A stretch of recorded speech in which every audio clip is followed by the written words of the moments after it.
populous country, India. The country's space agency has launched its homegrown Chandrayaan-3 moon mission at the Satish Dhawan Space Center today. Prime Minister Narendra Modi says Chandrayaan-3 has scripted a new chapter in India's space odyssey. Built on a budget under $75 million, the Chandrayaan will attempt to land a rover on the moon and establish India as a formidable force in space exploration. A 43.5-meter launch vehicle will blast the spacecraft into an elliptical Earth orbit before it loops toward the moon for a scheduled landing near the moon's south pole around the 23rd of August this year. If successful, Chandrayaan-3 will make India the fourth nation to successfully land a spacecraft on the moon, joining the Soviet Union, the United States, and China.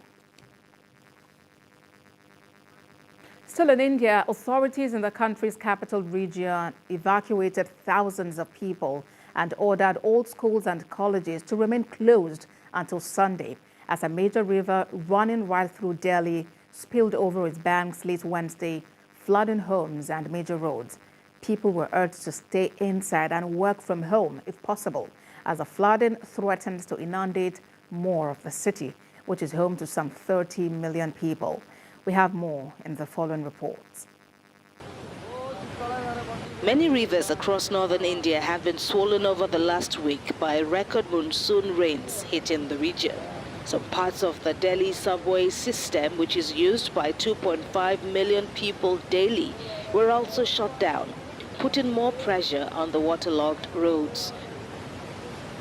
The city's chief minister, who ordered the emergency measures, says the water level was still rising very fast and urged people to stay home as much as possible. The water level in the Yamuna hit a 45-year high Thursday afternoon at 684 feet, breaking the previous record of 681 feet set in 1978. The Yamuna swelled particularly abruptly Wednesday after authorities released more water into it to relieve pressure on a dam in the neighboring state of Haryana. Delhi and many other major cities in India grapple with flooding regularly during the rainy season, which runs from June to September.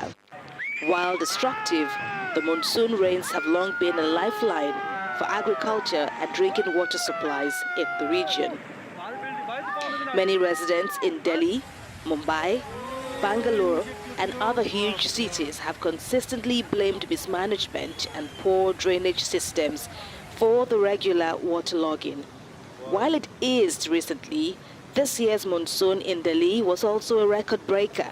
The capital was hit with a punishing 6 inches of rain last Saturday alone, the highest single-day downpour in 40 years. Scientists say global warming and climate change are making extreme weather events like floods, cyclones, and heat waves in India more frequent, more intense, and more unpredictable. Joining us from Delhi to discuss the effects of the ravaging floods on the masses is a journalist, Surinder Oberoi. Thank you for joining us on The World Now. Surinder, let's begin by finding out how exactly you were doing, coping with the flood, because you're in Delhi. Yeah, thank you for having me, first of all, in your program. Well, as far as where I am staying, I'm lucky here that I have an electricity. My water is working because I'm living in West Delhi. The most affected area is the main Delhi, what you used to call as Old Delhi. You find usually the parades which takes place, which is called as a Red Fort area, as well as where Mahatma Gandhi, our leader, which is also area where he was cremated, is also under submerged underwater. So most of those iconic places and many of the ring roads, as well as some residential colonies, I would say area which is a little low-lying area, is underwater, totally underwater. And thankfully, there have not been deaths in Delhi. But if you look into the other states, that is Punjab, Himachal, which are just into the neighborhood, there several deaths have taken place. But Delhi, three water filter, the plants are not functioning. Some of the area does not have electricity. At many other places, the traffic is not playing. People are being advised to stay at home, as you said earlier in your news. And this is more or less like a surprising thing for us in Delhi because Delhi has been bubbling. And one of the reasons which most of these scientists are saying is that too much of urbanization which is taking place. And of course, the climate effects as well as global warming are also affecting us. And the climate change is taking its toll. But let's talk about how people are coping with this. Government has directed people to work from home if possible. But then how is this really threatening, threatening their existence? Because some jobs require physical presence. Yeah, you see, most of the area, as I said, some of the area is still functioning. For example, I'm living in West Delhi, which is quite functioning. And if you go into the some of the areas of South Delhi is also functioning. But the central Delhi as well as old Delhi has become defunct.